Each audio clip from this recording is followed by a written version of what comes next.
Well, hello everyone, welcome back. We're out in the woods today. I thought it'd be nice to get a little bit of exercise. And quite close to my house, there is a lovely patch of woodland. So I'm just going to take you there now. We'll see what we can find.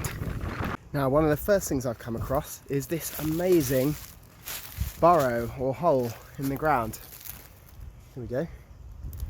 Now, it's not easy to see what would have made this, but my guess is probably a badger. And you can tell that it's in use because of this spoil heap on the outside. This shows that it's been actively dug. After a year or two of it not being used, it tends to get washed away. Now what's interesting is that this badger has dug a hole in the ground, possibly where nobody has dug before. So it's always worth having a good old look inside a spoil heap like this, because the badger has basically done lots of digging for you. And I've heard stories about people finding ancient arrowheads and other artifacts inside the spoil heap where a badger has done the digging but you've done the finding. So I'll have a quick look at this one, see if I can find anything interesting. Whoa, look at this.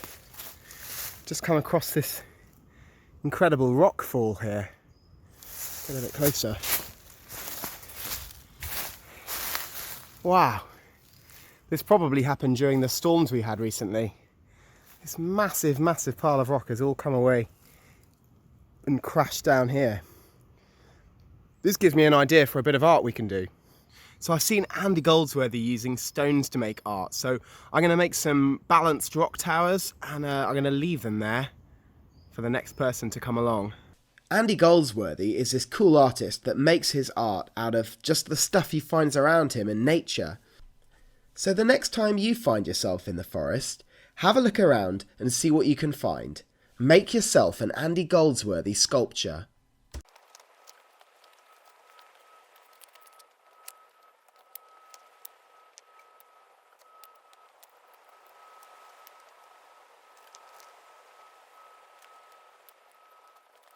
Right, I've finished my Andy Goldsworthy rock tower.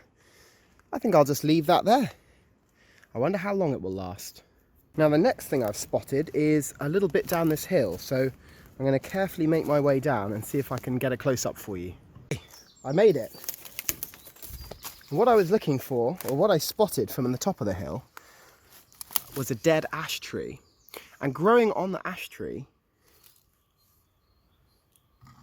we've got these. Now these are called King Alfred's tea cakes. It's a type of fungus that usually grows on rotting ash wood. Now if I break one open, you should be able to see this pattern of concentric rings. And that's where they get their scientific name from, Daldinia concentrica. The concentrica part is talking about those rings that you can see inside. And when you break them open, they look exactly like a burned roll, a burned bread roll. And this gives the old fable of King Alfred putting his tea cakes inside the oven and leaving them a bit too long, I think, resulting in a burned bread roll like this. But the reason I'm looking for these is to use them for another purpose, an ancient purpose. So I'm going to pop this in my pocket and I'll talk about that a bit more in a minute. Alright, let's move on. Right, well I was walking through the forest and I came across these vines. And they're growing everywhere. What I noticed about them is they're really long.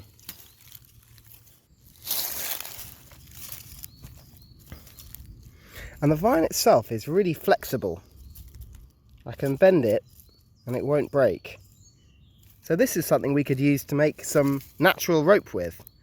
Right, let's gather some and have a go.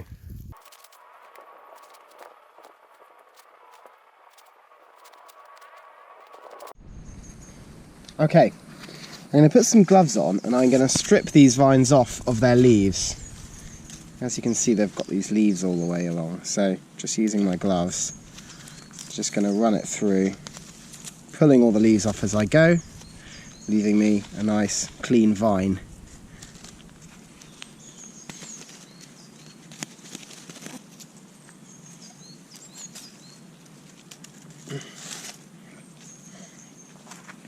Sometimes there'll be a split. You really just want one piece of vine for rope making. So I'm going to break it off there.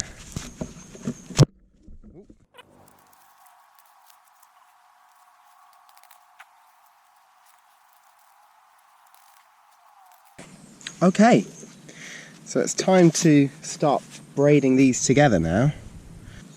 What I'm going to do is I'm going to take 3 vines together, look, and starting with the thickest end, I'm just going to put a loose knot in all 3. Now if you find that your vines are breaking as you bend them like this, then they're a bit too brittle, they're not going to work for this. You can see the ones I've got here are really flexible, I can bend them nicely. So I'm going to just tie a little knot in the end with all 3 pieces. Push it through like that.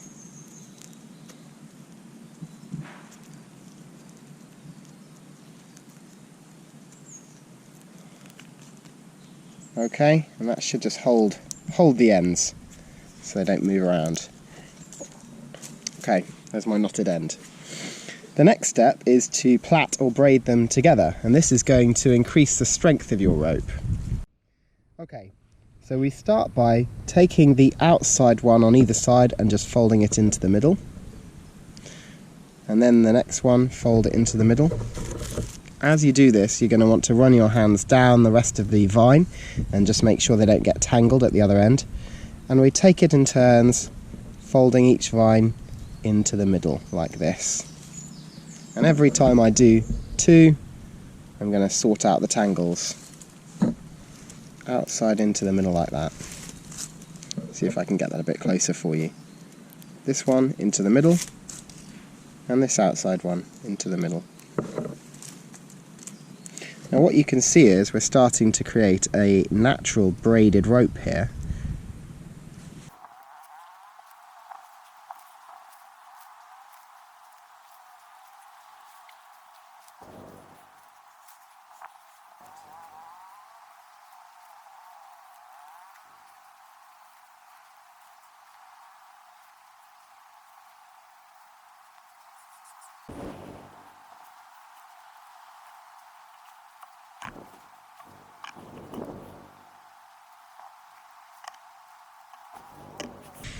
Now I don't know if you can see this, but I'm running out of vine here. We're going to reach the end of the vine before long. This one's the shortest one, and then these 2. So to carry on your vine, you need to leave a good 6 inches out here, and you need to start to weave in a new vine with the old one. Okay, so I'm going to place this vine here, this is another vine, on top of this, and I'm going to continue to weave with it. That way, when this bit runs out here, we'll have continued with a new piece here. Now, you might find you have to do 1 or even 2 at the same time, because the other ones are going to run out at some point soon as well. But once you hold them together and do a little bit of weaving, they tend to stay quite nicely. And this one's now being woven in. You can see it's about to run out, and then I'll just continue with 1. Okay, I'm going to add another vine to this and this one as well, so we can carry on. I'll do this one first, I think. Getting fiddly, I've got to weave in another one here as well.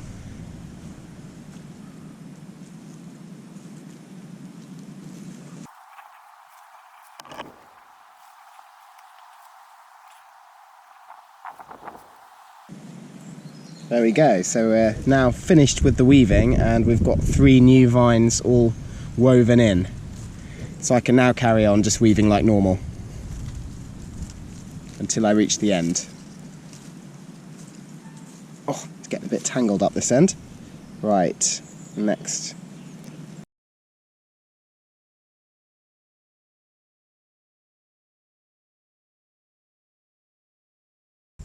Okay. Right, we're coming to the end now. We're going to need to end it here because this is the shortest one. So I think I'll try my best and break these ones off to match.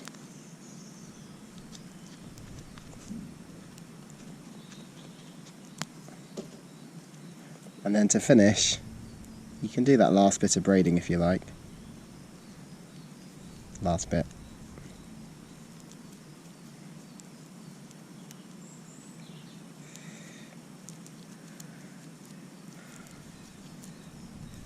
Okay, to finish we're just going to tie a knot like we did to begin.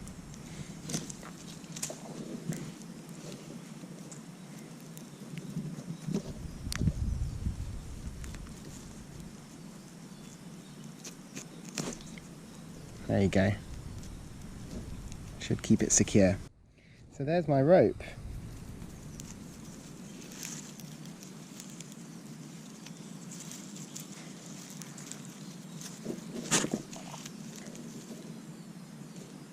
What do you think? Do you want to have a try? See what you can make. Right, I've made a little sculpture in the forest. You can see I've pushed some sticks down into the ground, and then I've bent more sticks around to make a sort of a little fence.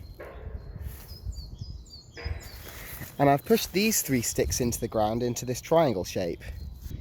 And I've tied it at the top with my natural rope and wound it all the way down. Can you see?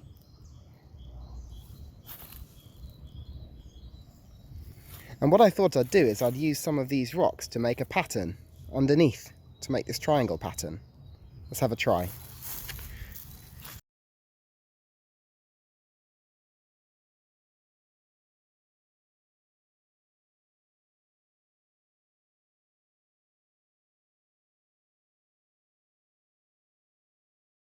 So there you have it. My piece of Andy Goldsworthy art. And I think I'll leave it here in the forest for the next person to enjoy. So one of the things I like to do when I'm out in the forest is to do a bit of wild cooking. It's great fun, and it will allow me to show you what the King Alfred's tea cakes were all about earlier.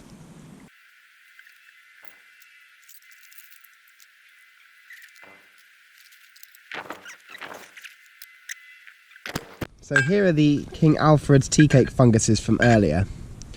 Now these have got a really amazing purpose, but they won't work like this. See, to use them, we need to have them dried. And our ancestors would have just dried them out in their caves, probably. Here's a few that I had from earlier, and I've put these on the radiator for a few days and I've dried them out. And these are going to be perfect for helping me to start my fire. I've got a steel and flint here. And the magical thing about these funguses is when they're dry, they will catch a spark and they'll glow like charcoal. Let me see if I can get a spark to land in the right place. I often find it's helpful just to rough up the surface a little bit. Hopefully a spark will catch.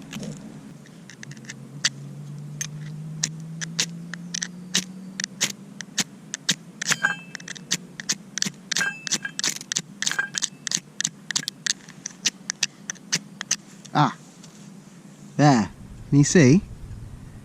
It's just taken my spark.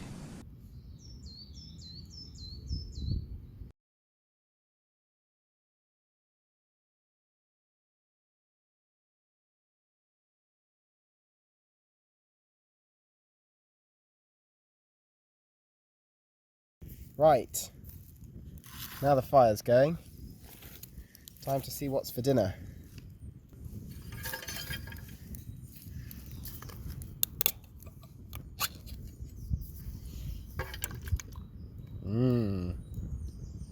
Ravioli. Tasty.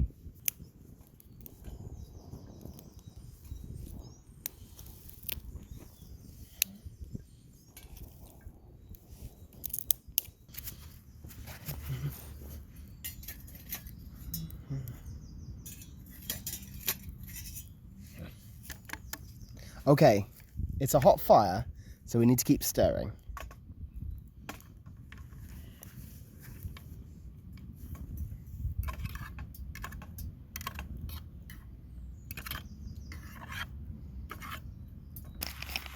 Right, I'm going to put a little bit of water in, just to stop it burning.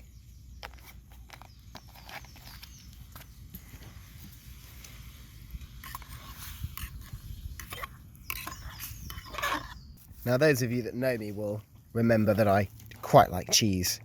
So I've brought a little bit with me. I'm going to add that to the ravioli.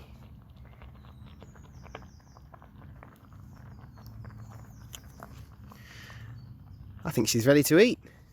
So there you go, a bit of wild cooking. You need a parent with you to help you with this really, but try it out.